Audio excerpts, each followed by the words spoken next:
남자 배구 한전과 우리카드 경기입니다. 양팀 불과 나흘 전에 맞대결을 펼친 바 있으며 당시 경기에서는 한전이 예상을 깨고 우리카드를 3대0으로 셧아웃 시켰습니다. 따라서 오늘 경기에서는 우리카드가 다시 반격에 성공할 수 있을지 관심이 모아지고 있죠. 한전이 직접 맞대결에서 우리카드를 셧아웃 시키면서 오늘 경기에서도 매우 앞선 자신감으로 경기에 임할 것이라는 생각입니다. 특히 직전 경기에서는 러셀이 트리플 크라운을 달성한 등 압도적인 활약을 보여줬죠. 그리고 박철우 역시 70%대의 매우 높은 공격 성공률을 기록하며 20득점을 책임져 양날개의 화력이 우리카드를 압도했던 경기였습니다. 역시 러셀의 리시브 부담을 줄여주기 위해 센터가 리시브를 받아내면서 러셀의 공격력이 살아나고 있는 한전이죠. 물론 센터에서 속공 활용 등의 아쉬움을 보여주고는 있지만 러셀의 공격력이 살아나면서 한전의 경기 운영도 훨씬 더 나아졌다는 평가를 받고 있습니다. 이에 맞서는 우리카드는 3연승 흐름을 끊기는 현대캐피탈전을 치르고 난 후 한전에게 셧아웃 패배를 당하면서 2연패의 흐름을 유지하고 있죠. 나경복과 알렉스는 어느 정도 흐름을 유지하고는 있지만 이 두 선수를 받쳐주는 다른 선수들의 활약을 크게 기대할 수 없다는 것이 우리카드로서는 매우 아쉽게 작용하고 있습니다. 물론 직전 포지션 폴트에 인한 오심 논란이 펼쳐지며 국제룰과 로컬 룰 등 떠들썩했지만 어쨌든 셧아웃 패배를 당했다는 점은 불변이죠. 역시 양날개보다는 센터라인에서 주춤한 모습을 보여주고 있는 우리카드는 양날개의 공격만으로는 한전을 압도하기는 어려워 보인다는 생각입니다. 나흘 동안에 한전을 제압할 수 있는 어떤 대책이 마련이 됐을까요? 어렵다고 보죠. 따라서 오늘 경기는 좀 더 안정적인 삼각편대로 인해 공수 양면에서 한전이 강점을 가져올 수 있으리라는 생각입니다. 나흘 만에 펼쳐진 리매치에서 역시 한전이 승리할 수 있을 것이라는 생각입니다. 전자랜드와 오리온의 경기입니다. 전자랜드가 12경기째 승패를 반복하고 있습니다. 직전 경기에서 원주 동부를 75대 52로 크게 이겼죠. 이를 통해 12경기째 승패를 반복하는 퐁당퐁당 흐름을 보이고 있습니다. 그럼 오늘은 지는 날인가요? 오늘 양팀의 승부는 용병들에게 물어봐야 할 것 같습니다. 직전 경기에서도 전자랜드 용병 심스와 탐슨이 도합 16점을 책임지는 데 그쳤고, 최근 다소 좋은 흐름을 보여줬던 심스가 다시 시즌 초반의 부진한 모습으로 돌아가는 경향이 있어 매우 우려가 되고 있죠. 전자랜드로서는 최근 국내 자원들, 특히 김낙현과 정효근, 이대현 등이 좋은 활약을 펼쳐주고 있어 여기서 핵심 골밑 자원이 형들이 조금만 힘을 보태준다면 좋은 성과를 낼 수 있는 팀이긴 하지만 이 대목에서 부진이 이어진다면 전자랜드 운영이 크게 떨어질 수밖에 없겠죠. 따라서 오늘 상대하는 오리온스가 골밑이 강하기 때문에 다소 고전할 수도 있을 것이라는 예상이 있습니다. 하지만 오리온 역시 최근 흐름이 좋지 않죠. 2연패 중에 있습니다. 동부에게 2점 차로 패하고 모비스에게는 1점 차로 패했죠. 오리온 역시 제프 위디의 부진이 발목을 잡고 있습니다. 로스는 제 몫을 톡톡히 해주고 있지만 최근 위디의 부진이 이어지고 있죠. 2연패 기간 동안 위디가 조금만 활약을 더 해줬어도 충분히 승산이 있는 게임이었다는 평가입니다. 직전 모비스전에서도 단 3점을 얻는 데 그치고 말았죠. 하지만 오리온스는 다른 용병 로슨이 폼이 상당히 올라와 있으며 국내 자원인 이대성과 이승현 그리고 한호빈 등이 전력에서 큰 비중을 차지하고 많은 득점을 해주고 있으므로 크게 우려가 되지는 않을 것이라는 평가입니다. 다만 최근 흐름 중에 실점이 많다는 부분이 오리온스에게는 다소 우려가 되는 부분이죠. 최근 5경기 평균 80.2점을 내주고 있는 상황입니다. 따라서 오늘 경기에서도 전자랜드에게 외곽을 허용하며 많은 실점을 한다면 당연히 경기 운영이 어려워질 수밖에 없겠죠. 자, 이 두 팀의 용병 상황을 비교해보면 전자랜드는 심스가 부진한 흐름을 이어오고 있고 오리온스는 위디가 부진에 빠져 있지만 위디는 득점력은 떨어지지만 골밑 장악 능력은 나쁘지 않죠. 따라서 외국인 맞대결에서 오리온이 우위를 보이며 이번 게임에 리드를 잡을 가능성이 충분하다는 생각입니다. 전자랜드는 최근 경기력 기복이 심하죠. 퐁당퐁당을 계속 보여주고 있으며 외국인 선수들의 부진이 이어지고 있습니다. 따라서 이 경기는 그나마 토종과 외국인 간의 밸런스가 다소 안정적인 오리온스가 승리할 수 있을 것이라는 생각이며 마이너스 3.5점 핸디까지도 오리온스가 가져올 수 있을 것이라는 생각입니다. 마이너스 1.5점이네요. 마이너스 1.5점 핸디까지도 오리온스가 가져올 수 있을 것이라는 생각입니다. 여자농구 우리은행과 삼성생명 경기입니다. 양팀 다 부상 악재가 있지만 희비는 엇갈리고 있죠. 우리은행은 주축 포워드들의 이탈 속에 펼쳐진 신한은행전에서 끝끝내 집중력을 발휘하며 승리를 거뒀습니다. 이로써 BNK전에서 충격배를 당한 이후 2연승을 기록하고 있죠. 박혜진과 박지현이 책임지고 있는 백코트진 그리고 리그 최고 가드로 정평이 나 있는 가드진들이 상대편 가드진과 공수 대결에서 모두 우위를 점할 것이라는 생각입니다. 이는 아마 오늘 경기에서도 삼성생명의 핵심인 윤혜빈을 상대로도 뛰어난 효율을 발휘할 수 있을 것이라는 생각이며 삼성생명과 맞대결 흐름 역시 우리은행이 강세를 보이고 있으므로 오늘 경기에서도 우리은행의 좋은 경기력이 나올 것으로 예상되고 있습니다. 이에 맞서는 삼성생명은 김한별이 돌아왔으나 박하나는 여전히 부상 중이죠. 이전 하나원큐전에서 88대 91로 패배를 당했습니다.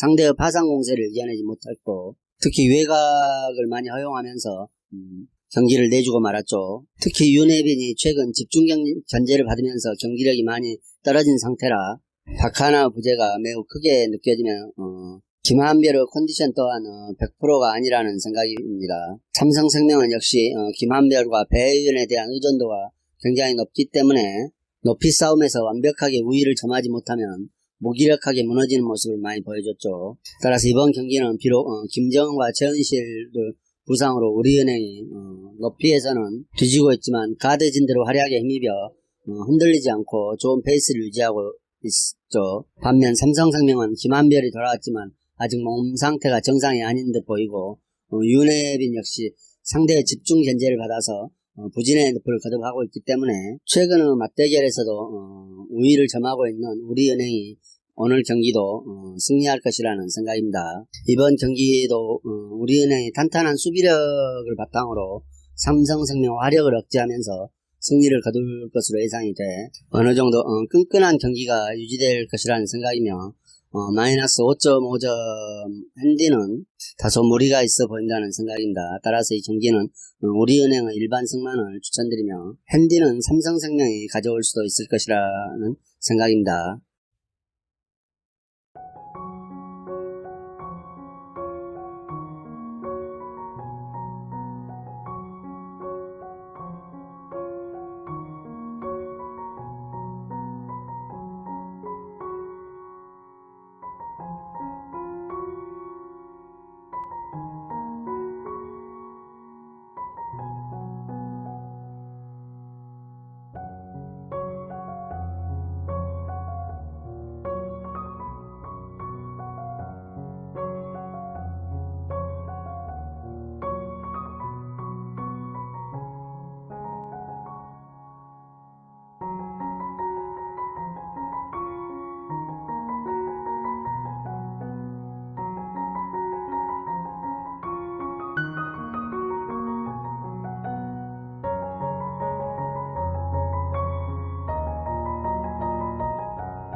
프리미어리그 토트넘과 리버풀 경기입니다.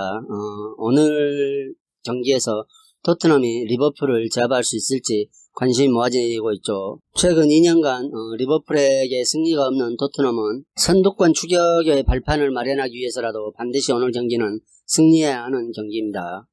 최근 리버풀의 흐름이 매우 좋지 않기 때문이죠. 또 토트넘이 최근 리그 4경기에서 2승 2무로 패배가 없습니다. 모두 약체로 평가받는 팀들과 일전이었지만 아무튼 패하지 않고 경기를 끌어왔다는 점은 고무적이라 할 수 있겠습니다.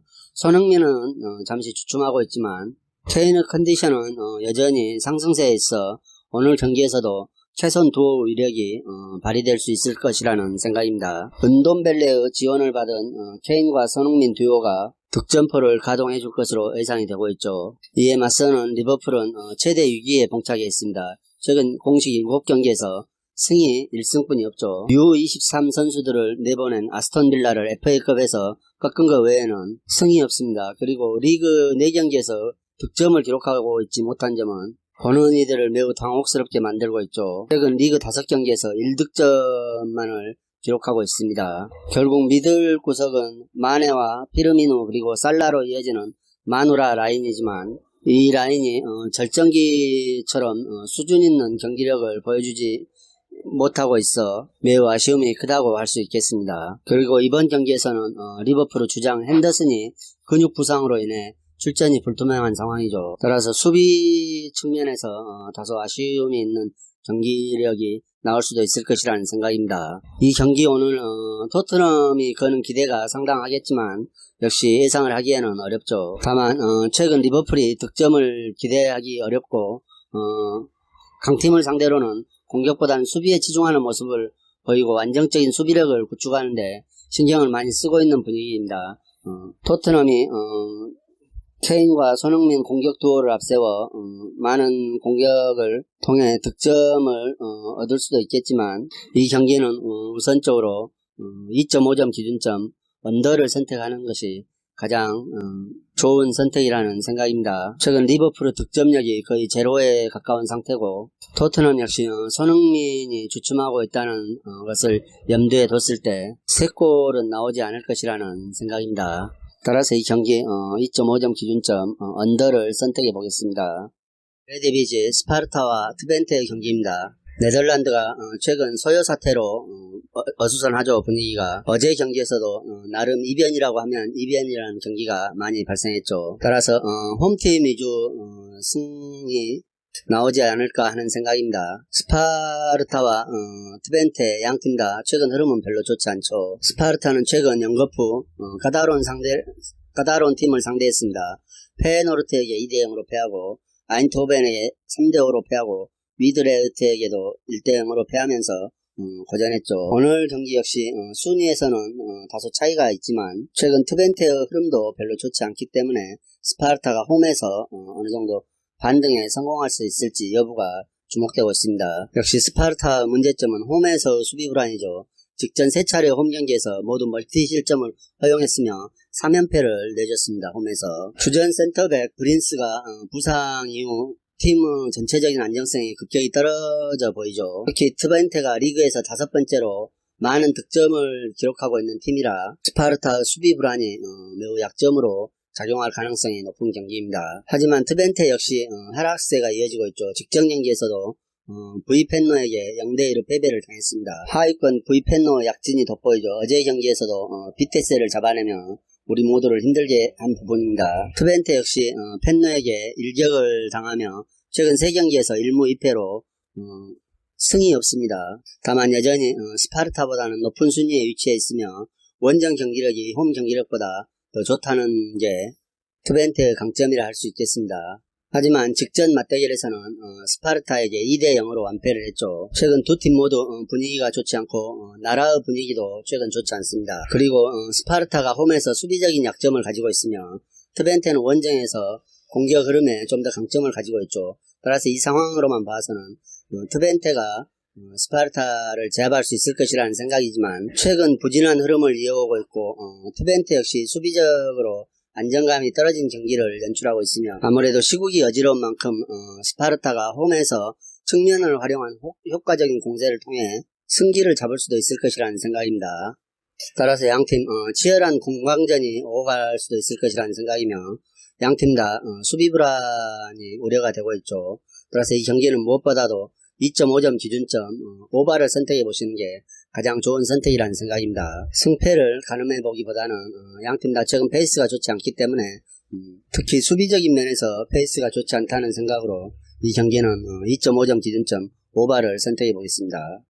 코파 이탈리아 리그 7위 나폴리와 리그 15위 스페치아 칼초 간의 이탈리아 FA컵이죠. 최근 리그 맞대결에서 스페치아가 나폴리를 잡아내는 이변을 연출했지만 오늘 경기에서는 나폴리의 압도적인 우위가 예상된다는 전망입니다. 나폴리는 부상으로 이탈했던 해결사가 돌아온 반면 스페치아는 주 해결사가 부상으로 이탈했죠. 따라서 이 경기는 배당으로 보여진 만큼 나폴리가 압승을 거둘 것이라는 생각입니다.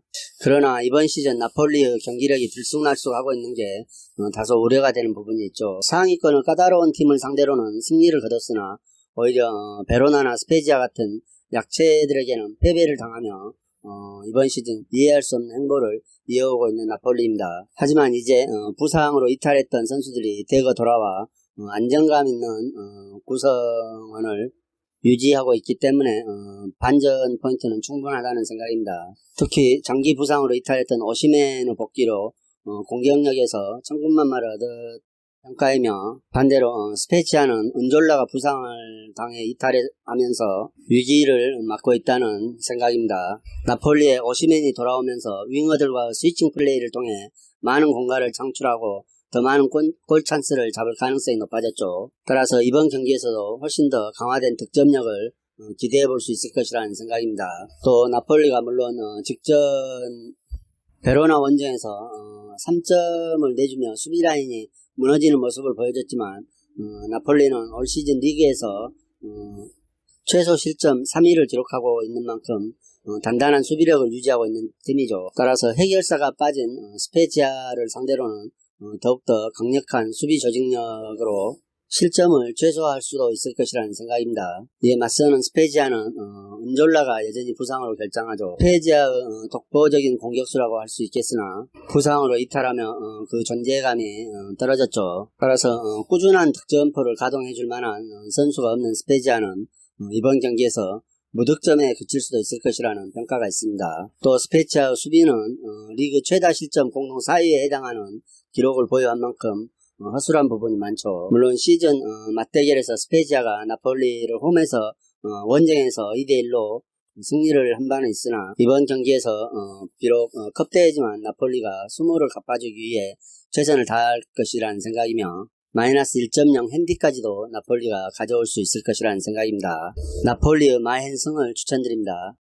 이상으로 경기 분석을 마치겠으며 여러분들의 좋은 결과가 있기를 기원하겠습니다.